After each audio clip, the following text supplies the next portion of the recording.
দেশীয় আগ্নেয়াস্ত্র তৈরির কারখানা চালানোর অভিযোগে এক দুষ্কৃতীকে গ্রেপ্তার করল পুলিশ। পুলিশ সূত্রে জানতে পারা যায়, ধৃত দুষ্কৃতীর নাম সঞ্জুর শেখ। তার বাড়ি নবদ্বীপের মহীশুরা গ্রাম পঞ্চায়েতের মাঝের চড়া এলাকায়। গোপন সূত্রে খবর পেয়ে শনিবার বিকেলে অভিযান চালিয়ে ওই দুষ্কৃতীকে গ্রেপ্তার করে পুলিশ। পাশাপাশি তার বাড়িতে তল্লাশি চালিয়ে উদ্ধার হয় দেশীয় আগ্নেয়াস্ত্র তৈরির বেশ কিছু সরঞ্জাম। এমন জানালেন কৃষ্ণনগর পুলিশ জেলার অতিরিক্ত পুলিশ সুপার গ্রামীণ উত্তম কুমার ঘোষ।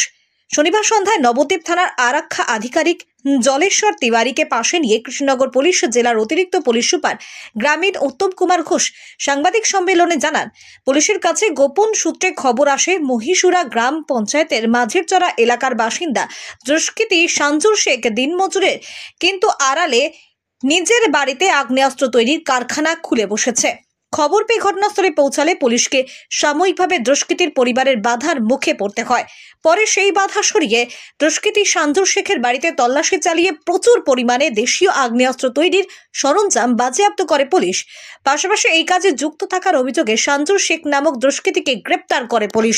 উল্লেখ্য, এর আগেও আগ্নেয়াস্ত্র পাচারের অভিযোগে বেশ কয়েকবার পুলিশের হাতে গ্রেপ্তার হতে হয়েছিল দুষ্কৃতী সঞ্জুর শেখকে। এবার আরও বড় চক্রের হদিশ পেল পুলিশ।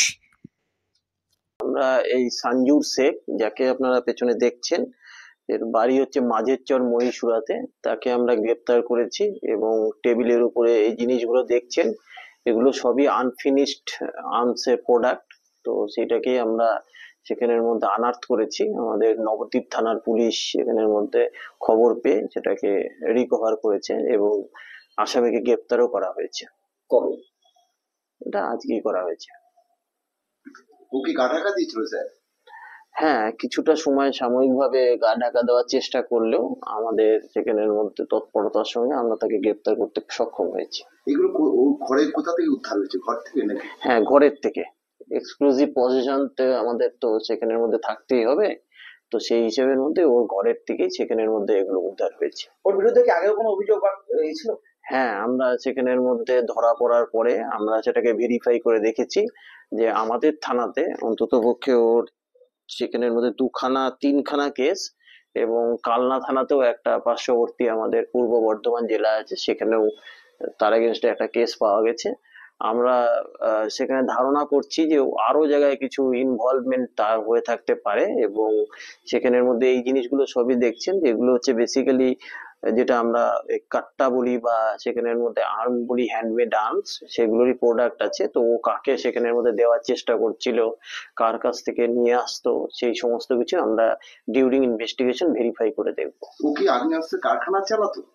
কারখানা পর্যন্ত এখনো পর্যন্ত আমরা সেরকম ভাবে কিছু পাইনি, কিন্তু যেগুলোই আমরা মনে হয়েছে আমাদের যে যেগুলো এই জিনিসগুলো দিয়ে দেশীয় আর্মস টাইপের কিছু প্রিপেয়ার করা যেতে পারে, তো সেই হিসাবের মধ্যে আমরা ধরেছি। এবং যেহেতু প্রিলিমিনারি স্টেজেই আছে তদন্তটা, তো সেই জন্য আমরা পরবর্তীকালে হয়তো আরো বিশদে বলার মতন জায়গায় থাকবো। ওর বিরুদ্ধে অভিযোগ হচ্ছে যে দেশীয় আর্মস বেআইনিভাবে তৈরি করা।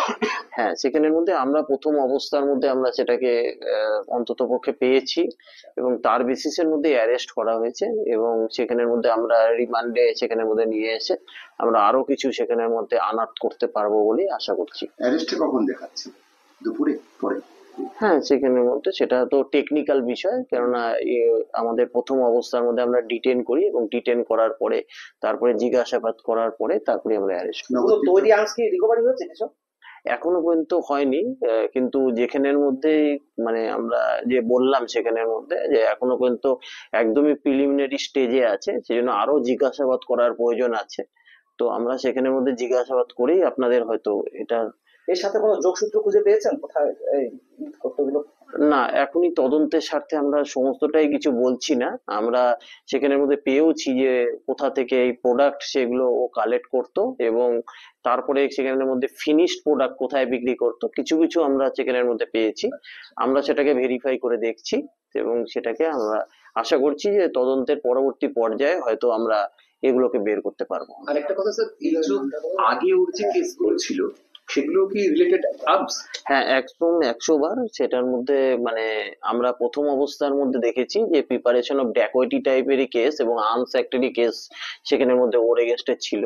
তো সেই হিসেবের মধ্যে মানে সেই সময়ের ইনভেস্টিগেশন যা হয়েছে তাতে বোঝা যাচ্ছে যে ও এই টাইপের কাজকর্ম সে আগেও যুক্ত ছিল এবং সেখানে সে তার বেসিসের মধ্যে আমাদের সেখানের মধ্যে আমরা হয়তো পরবর্তী তদন্তকে এগিয়ে নিয়ে যাব যে কোথা থেকে সে নিয়ে আসতো এবং কোথায় সেখানের মধ্যে করতো।